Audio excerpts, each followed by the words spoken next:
Omset Doktif, Dokter Oki dan Digmir. Oke Kak, Amin Adam nol. Ternyata dia masih belum fokus di TikTok ya Kak ya. Di bulan Oktober juga nol. Tapi tiba-tiba Pak, di bulan November langsung 1,1 M ya. Di bulan Desember ketika huru hara terjadi dia langsung 2 M. Ini untuk toko baru tuh gila Kak, hampir 3 M. Untuk toko baru lah ya gitu ya. Dan terakhir Kak, di bulan Januari di sampai tanggal 21 dia sudah 800 juta dalam waktu 20 hari. Oke lah kayak closingnya palingan 1,5 M ya. Ini barang-barang dia yang laku. Cutnya. Kemudian ini adalah kreatornya. Nah, memang Dokter sendiri yang jualan tuh. Bahkan ngalahin tokonya sendiri ya. Ini detail produknya kayak yang laku yang mana nih 3 terbaik nih. Dan yang terakhir adalah videonya. Ini akun tokonya ya kayak gitu ya. Ini video-video yang menghasilkan dan ini live-nya. Live-nya ketika Dokter Detektif. Oh ini tokonya lumayan ini 250 juta satu kali live. Nah, ini baru oke nih Kak. Nah, gini-gini nih Kak. Kalau misalnya ownernya jujur Kak dan benar-benar jujur beli di sini aja Kak mendingannya gitu ya. Daripada owner-owner yang sudah pasti nggak jujur Kakak beli lagi tuh Kakak bodoh sih. Jadi pastikan kalau skincare itu kan gampang banget dimanipulasi ataupun di overclaim kan ya. Jadi pastikan Kak kalau mau belanja Kak di owner-owner yang baik Kak. Karena Doktif itu datang itu menyelamatkan kita, bukan menyelamatkan bisnisnya, oke? Karena bukan dia aja yang naik nih, yang dia review bagus tuh kayak Hanus itu menaik banget loh. Jadi tetap beli skincare tapi ke owner-owner yang bagus, karena owner yang tidak bagus dan tidak jujur Kak, itu pasti akan menipu Kakak secara marketingnya dan secara produknya. Oke? Doktif sebenarnya adalah versi upgradean dari DRL. Doktif melakukan metode ATM, amati, tiru, dan modifikasi dari cara DRL. Doktif DRL kaitannya dengan SS dan BPOM, mari kita bahas. DRL pertama kali muncul 5 tahun lalu dengan cara dia membongkar skincare awal-awal yang memiliki kandungan berbahaya seperti merkuri dan hidrokinon. Dia menjadi dewa penyelamat karena dia menggunakan uang pribadinya untuk melakukan tes lab, kemudian mengumumkan hasilnya di channel YouTube. Hayo, persis kan seperti Doktif sekarang? Banyak masyarakat Indonesia yang memuja-muji DRL karena dia menjadi dewa penyelamat saat itu, menyelamatkan ibu-ibu dan juga anak-anak gadis dari skincare berbahaya yang beredar di pasaran. Saat itu, klinik Athena belum terlalu banyak yang melirik dan juga Goddess Skin atau produk skincare-nya belum terlalu banyak yang kenal. Sampai mulai dia viral terus-menerus di YouTube dan dia pindah ke TikTok. Di situ namanya semakin naik, sampai akhirnya dia mulai senggol kanan kiri kompetitornya dan muncullah Doktif yang membongkar begitu frontal tentang WT series dan kasus overclaim dari produk-produk DRL. Sampai di sini paham kan apa yang diamati dan ditiru dari Doktif dari DRL? Sekarang mari kita bahas apa yang dimodifikasi Doktif dari DRL.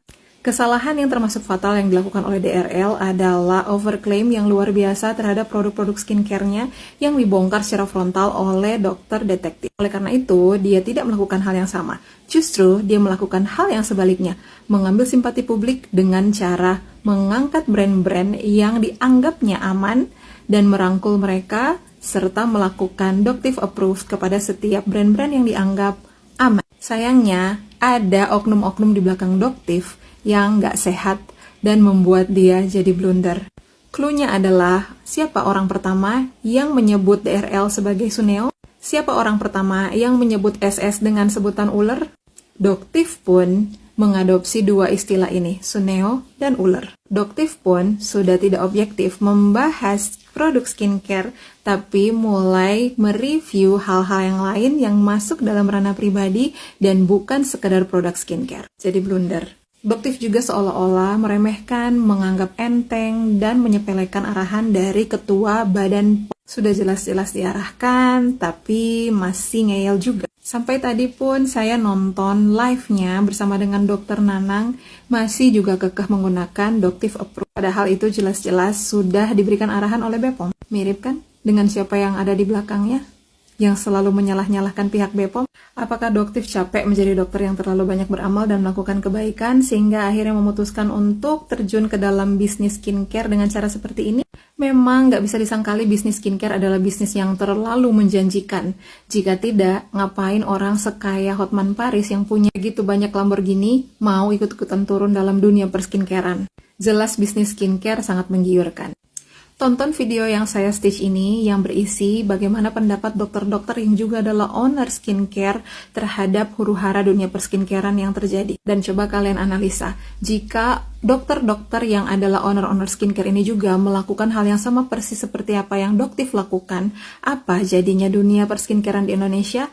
Apa nggak tambah pusing kita sebagai masyarakat menghadapi dokter-dokter yang saling mereview produk-produk satu sama lain? Kalian mau nggak setiap FYP kalian itu yang muncul adalah dokter A, B, C, D mereview produk A, B, C, D? Gimana menurut kalian? Silahkan komen di bawah. Trik dan rencana Doktif berhasil. Doktif SS dan BPOM, mari kita bahas. Ada beberapa poin yang bisa kita ambil dari forum pertemuan antara BPOM dengan para owner skincare kemarin.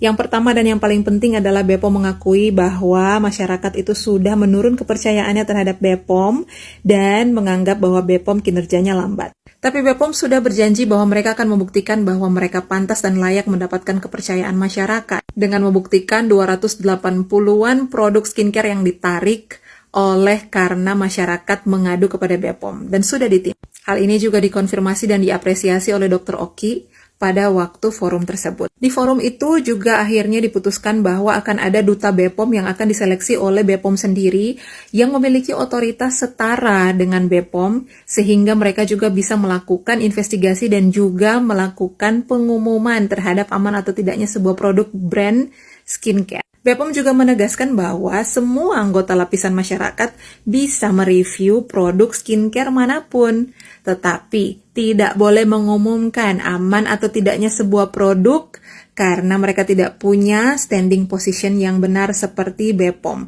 yang memang merupakan sebuah institusi resmi daripada negara untuk memutuskan aman atau tidaknya sebuah produk. Dan alasannya jelas supaya tidak ada konflik of interest. Karena ini sudah sangat terlihat. Dokter-dokter yang awalnya mulai mereview itu sebenarnya terlihat sangat edukatif di awal mulanya. Tetapi belakangan terbukti kalau mereka mau menjatuhkan brand lain demi menaikkan marketing brand mereka sendiri dan meningkatkan penjualan brand mereka sendiri. Sudah terbukti.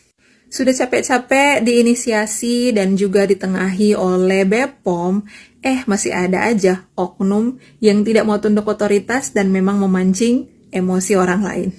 Ya, kita tahu bersama Doktif melakukan review tepat setelah acara forum antara BPOM dan owner skincare ini selesai. Tujuannya apa? Ya memang untuk menyulut emosi dari pihak SS. Dan rencana itu berhasil. Doktif dengan sangat elegan mengatasi amukan massa dari SS dan menunjukkan kelasnya yang berpendidikan dan mampu menguasai emosi dan yang sudah matang secara mental. Dan sayangnya memang SS terbukti tidak matang secara emosi, tidak matang secara mental dan menyerang secara barbar. Jadi trik dan rencana Doktif berhasil. Sangat terlihat bahwa ini semua sudah direncanakan. Sangat terlihat bahwa memang ini adalah triknya untuk memancing SS keluar. Dan sekarang ada begitu banyak pujian dan juga perhatian yang diberikan oleh masyarakat kepada Doktif. Semakin naik pamornya, semakin gampang jualan skincare-nya. Inti daripada semua huru-hara ini guys adalah kita jangan memihak, jangan terlalu menyanjung satu pihak dan memojokkan pihak yang lain, belajar untuk melihat dari berbagai sisi sehingga kita tidak terlalu terbawa oleh pihak manapun. Karena ingat, memang di luar BPOM semua punya conflict of interest, khususnya owner skincare. Sekalipun dia hanya influencer, tapi kalau dia brand ambassador sebuah skincare, bukannya tetap ada konflik of interest? Jadi sebaiknya kita dukung aja deh upaya BPOM ini untuk bisa meningkatkan kepercayaan masyarakat lagi kepada mereka. Kita lihat saja nanti siapa yang akan menjadi duta BPOM yang memiliki otoritas yang setara dengan mereka.